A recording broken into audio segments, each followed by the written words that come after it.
আসসালামু আলাইকুম। সংবাদে আপনাদের সবাইকে স্বাগত জানাচ্ছি। আমি ফিরোজ তোহা। শুরুতেই সংবাদ শিরোনাম। বাংলাদেশের সর্বশেষ গুরুত্বপূর্ণ আপডেট সংবাদে আপনাকে স্বাগত। শুরুতেই সংবাদ শিরোনাম, পরে বিস্তারিত।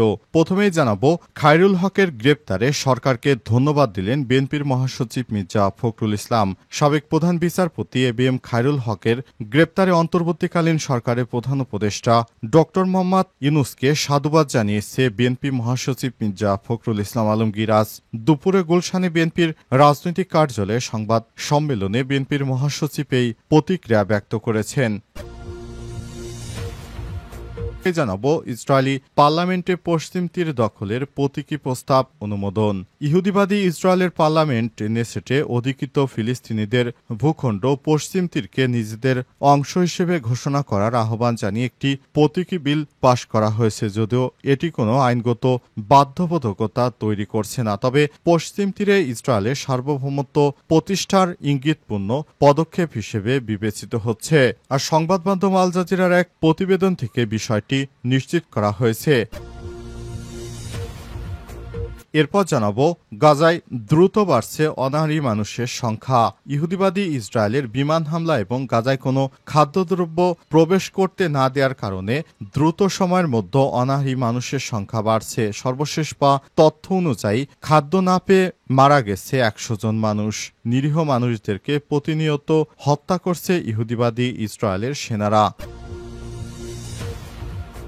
এদিকে থাইল্যান্ড ও কম্বোডিয়ার সেনাদের মধ্যে তুমুল গোলাগুলি, নতুন যুদ্ধ শুরু, ফাইটার জেট মোতায়েন। থাইল্যান্ড ও কম্বোডিয়ার সেনাবাহিনীর মধ্যে আজ বিতর্কিত সীমান্তে ফের আতর্কিত গোলাগুলি হয়েছে। সামরিক বাহিনীর কর্মকর্তাদের বরাত দিয়ে সিএনএনের অনলাইন প্রতিবেদনে এই তথ্য নিশ্চিত করা হয়েছে। এদিকে ওবামাকে গ্রেপ্তারের দাবি ট্রাম্পের। সাবেক মার্কিন প্রেসিডেন্ট বারাক ওবামাকে গ্রেপ্তারের দাবি জানিয়েছেন বর্তমান মার্কিন প্রেসিডেন্ট ডোনাল্ড ট্রাম্প। তিনি ওবামার বিরুদ্ধে রাষ্ট্রদ্রোহিতার অভিযোগ এনেছেন। ট্রাম্পের অভিযোগ, 2016 সালে প্রেসিডেন্ট নির্বাচনে রাশিয়ার হস্তক্ষেপের তদন্ত নিয়ে ওবামা প্রশাসন বিষয়টি নিয়ে ইচ্ছাকৃতভাবে জনগণকে বিভ্রান্ত করেছে। প্রিয় দর্শক, এতক্ষণ শুনছিলেন সংবাদ শিরোনাম, এবারে বিস্তারিত। তবে তার আগে বন্ধুরা, অনুরোধ থাকবে এই সংবাদটিতে একটি লাইক দিন। এই চ্যানেলে আপনি নতুন হয়ে থাকলে আমাদের সংবাদটি দেখতে দেখতে চ্যানেলটি সাবস্ক্রাইব করে রাখুন। কমেন্ট করে বন্ধুরা আপনার মূল্যবান মতামত জানিয়ে দিন আপনি বিশ্বের কোন দেশ থেকে বা বাংলাদেশের কোন স্থান থেকে আমাদের সংবাদটি দেখছেন এবং শুনছেন। আর বন্ধুরা, গাজা যুদ্ধে আপনি যদি নিরীহ ফিলিস্তিনিদের ভালোবেসে থাকেন, কমেন্টে ইয়েস লিখে বিশ্ববাসীকে জানিয়ে দিন। সংবাদটি আপনার সোশ্যাল মিডিয়া ফেসবুকে শেয়ার করে বন্ধুদেরও দেখার সুযোগ করে দিন। এবারে বিস্তারিত। খায়রুল হকের গ্রেপ্তারে সরকারকে ধন্যবাদ দিলেন বিএনপির মহাসচিব মির্জা ফখরুল ইসলাম। সাবেক প্রধান বিচারপতি এবিএম খায়রুল হকের গ্রেপ্তারে অন্তর্বর্তীকালীন সরকারের প্রধান উপদেষ্টা ডক্টর মোহাম্মদ ইউনূসকে সাধুবাদ জানিয়েছে বিএনপি মহাসচিব মির্জা ফখরুল ইসলাম আলমগীর। আজ দুপুরে গুলশানে বিএনপির রাজনৈতিক কার্যালয়ে সংবাদ সম্মেলনে বিএনপির মহাসচিব এই প্রতিক্রিয়া ব্যক্ত করেছেন। এ সময় বিএনপির মহাসচিব মির্জা ফখরুল ইসলাম অন্তর্বর্তীকালীন সরকারের প্রধান উপদেষ্টা প্রফেসর ডক্টর মোহাম্মদ ইউনূসের প্রতি কৃতজ্ঞতা প্রকাশ করে জানিয়েছেন, আমরা দীর্ঘদিন ধরে খায়রুল হককে একজন কালপিট হিসেবে চিনি। তিনি শেখ হাসিনার কথা মতো বাংলাদেশে অনেক বিতর্কিত বিষয় তিনি রায় দিয়েছেন।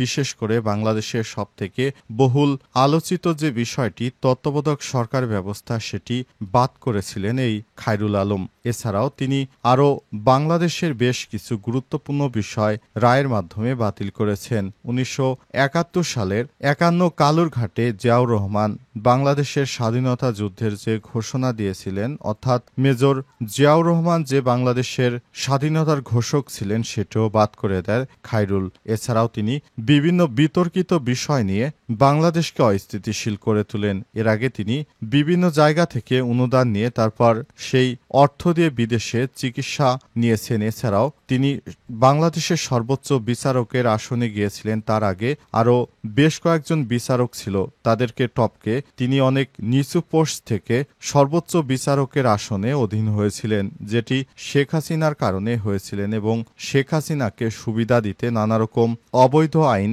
পাশ করেছিলেন। এ কারণে তখন বাংলাদেশটা অস্থিতিশীল হয়ে ওঠে, আর এর পেছনের মূল হোতা ছিলেন তিনি। আর তাকেই আজ অন্তর্বর্তীকালীন সরকার গ্রেপ্তার করার কারণে বিএনপির মহাসচিব মির্জা ফখরুল ইসলাম সরকারকে ধন্যবাদ জ্ঞাপন করেছেন। শেখ হাসিনা পালিয়ে যাবার পর 5 আগস্টের পর থেকে তিনি আত্মগোপনে ছিলেন। দীর্ঘদিন তাকে আর জনসম্মুখে দেখা যায়নি। অবশেষে তার নিজ বাড়ি থেকে গোয়েন্দা পুলিশের একটি দল তাকে গ্রেপ্তার করতে সমর্থ হয়েছে। বর্তমানে তিনি জেল হাজতে রয়েছেন। আদালতের মাধ্যমে তার বিচার হবে, এই তথ্য নিশ্চিত করা হয়েছে। ইসরায়েলি পার্লামেন্টে পশ্চিম তীর দখলের প্রতীকী প্রস্তাব অনুমোদন।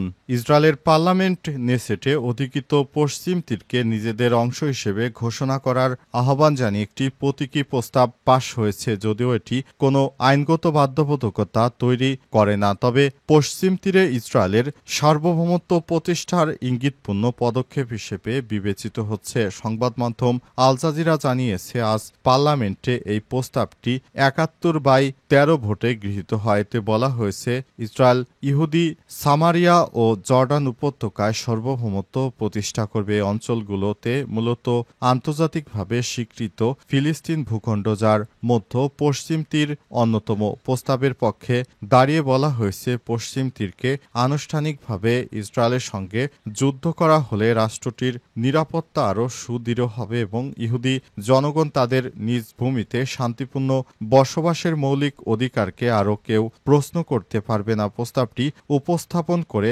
প্রধানমন্ত্রী বেঞ্জামিন নেতানিয়াহুর নেতৃত্বাধীন জোট সরকার। তবে প্রস্তাবটি প্রথম প্রণয়ন করেছিলেন কঠোর ডানপন্থী অর্থমন্ত্রী বেজালেল স্মেটিস, যিনি নিজেও পশ্চিম তীরে অবৈধ ইসরায়েলি বসতিতে বসবাস করেন এবং প্রতিরক্ষা মন্ত্রণালয়ের অধীনে এই অঞ্চলের প্রশাসনিক দায়িত্ব পালন করেন। পশ্চিম তীর গাজা উপত্যকা ও পূর্ব জেরুজালেমে ১৯৬৭ সাল থেকে ইসরায়েল দখল করে রেখেছে। আন্তর্জাতিক আইনে সব অঞ্চলের দখল অবৈধ হিসেবে গণ্য করা হয়, এমনকি পশ্চিম তীরে নির্মিত কিছু বসতি ইসরায়েলের নিজস্ব আইনে অবৈধ। তারপরেও ইহুদিবাদী ইসরায়েল এখনও সেসব অঞ্চল দখল করে আছে। তারা পুরো গাজার সিস্টেমটি ধ্বংস করে ফেলেছে।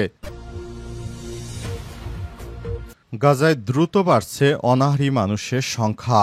ইহুদিবাদী ইসরায়েল গাজায় এখন খাদ্যদ্রব্য প্রবেশ করতে দিচ্ছে না। অবস্থায় ইহুদিবাদী ইসরায়েলের সেনাদের হামলায় দ্রুত সাধারণ নিরীহ ফিলিস্তিনিরা মারা যাচ্ছে। অবস্থায় না খেয়ে মারা যাচ্ছে আরও বেশি সংখ্যক মানুষ। অবস্থায় পুরো গাজার অবস্থা খুবই দুর্বিষহ হয়ে উঠেছে। গাজা জুড়ে ইহুদিবাদী ইসরায়েলের হামলায় প্রতিদিনই মারা যাচ্ছে অসংখ্য মানুষ। অবস্থায় তারা ত্রাণ সহায়তা বন্ধ করে দেওয়ার কারণে পুরো গাজা জুড়ে আবারও নতুন করে ফিলিস্তিনিদের লাশের সংখ্যা আরও বাড়ছে। দ্রুত সময়ের মধ্যে মারা যাচ্ছে মানুষ। আর সর্বশেষ পাওয়া তথ্য অনুযায়ী গাজায় খাবার না পেয়ে অন্তত ১০০ জন মানুষ মারা গেছে।